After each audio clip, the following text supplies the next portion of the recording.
Good morning सर्वांना. आज पुन्हा एकदा माहेरच्या त्या सुंदर सकाळचा अनुभव घेतला, जिथे प्रत्येक क्षण ना वेगळीच ऊब असते.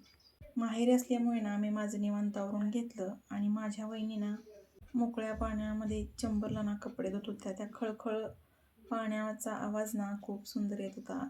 मीही त्यांना थोडी मदत केली. अशा गावाकडच्या क्षणामध्ये ना खूप वेगळीच मजा असते. शहरात ती कधीच मिळत नाही.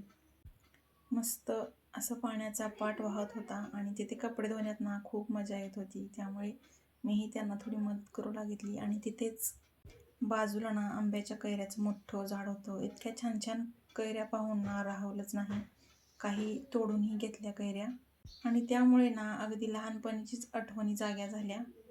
माहेर म्हणजे ना फक्त घर नाही, तिथे आपलेपणा, जवळीकता आणि जिथे आपलं मन ना कायम शांत राहतं ते ठिकाण असतं.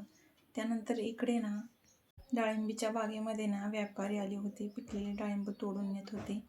किती सुंदर दिसत होती ही डाळिंब बघा.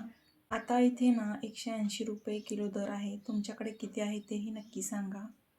झाडावरची ना थोडीफारच डाळिंब पिकली होती, जास्त काही पिकलेले नव्हते. पण तेच आत्ता सध्या माल जास्त भेटत नाही, त्यामुळे ना व्यापारी तोडून नेत होते.